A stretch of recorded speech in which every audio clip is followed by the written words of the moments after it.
Chapter 1, Boolean Retrieval. The meaning of the term information retrieval can be very broad. Just getting a credit card out of your wallet so that you can type in the card number is a form of information retrieval.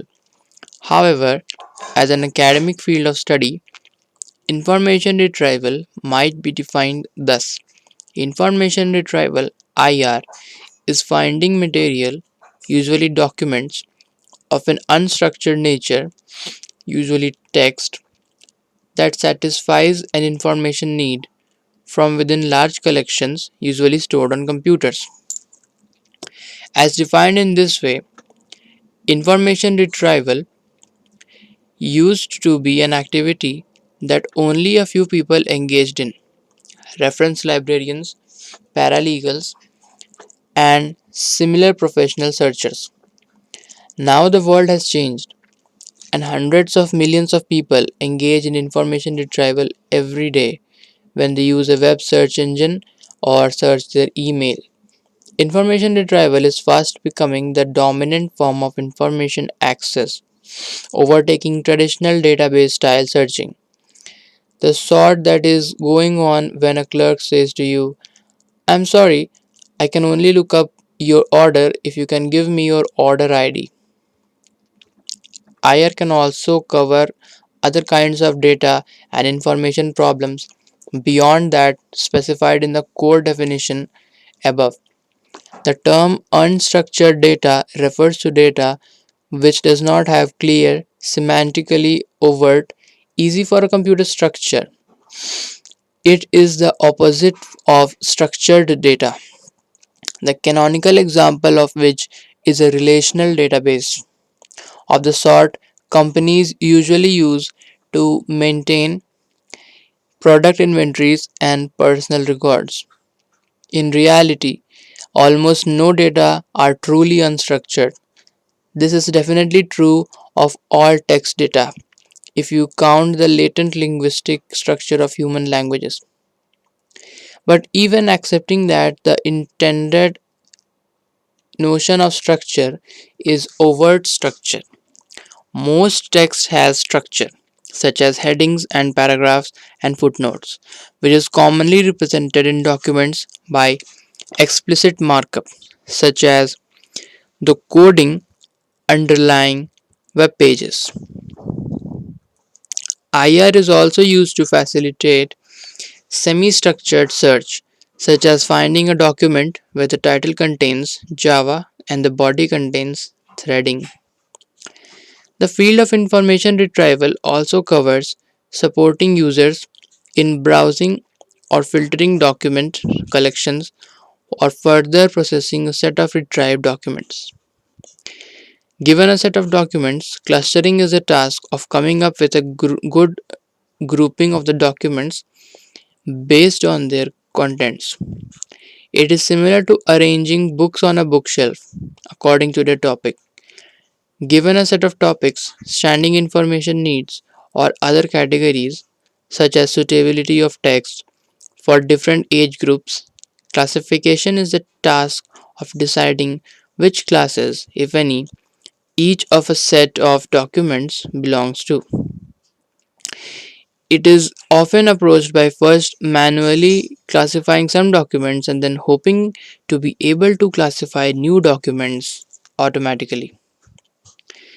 Information retrieval can also be distinguished by the scale at which they operate, and it is useful to distinguish three prominent scales.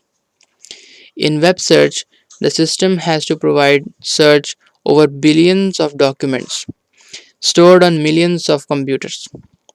Distinctive issues are needing to gather documents for the indexing, being able to build systems that work efficiently at this enormous scale, and handling particular aspects of the web, such as the exploitation of hypertext and not being fooled by site providers manipulating page content in an attempt to boost their search engine rankings.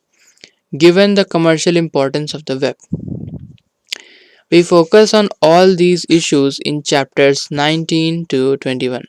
At the other extreme is a personal information retrieval.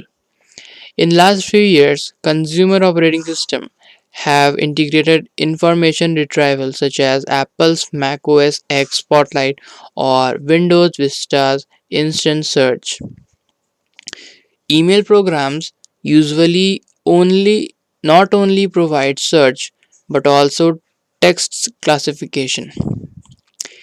They at least provide a spam junk mail filter and also commonly provide either manual or automatic means for classifying mail so that it can be placed directly into particular folders.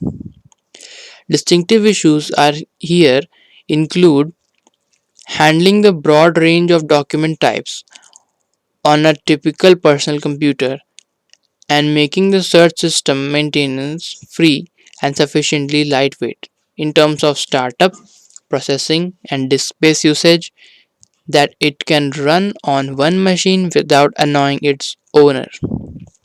In between is the space of enterprise, institutional, and domain specific search, where retrieval might be provided for collections such as a corporation's internal documents, a database of patents, or research articles on biochemistry. In this case, the documents will typically be stored on centralized file systems and one or a handful of dedicated machines will provide search over the collection. This book contains techniques of values over this whole spectrum, but our coverage of some aspects of parallel and distributed search in web scale search systems is comparatively light owing to the relatively small published literature on the details of such systems.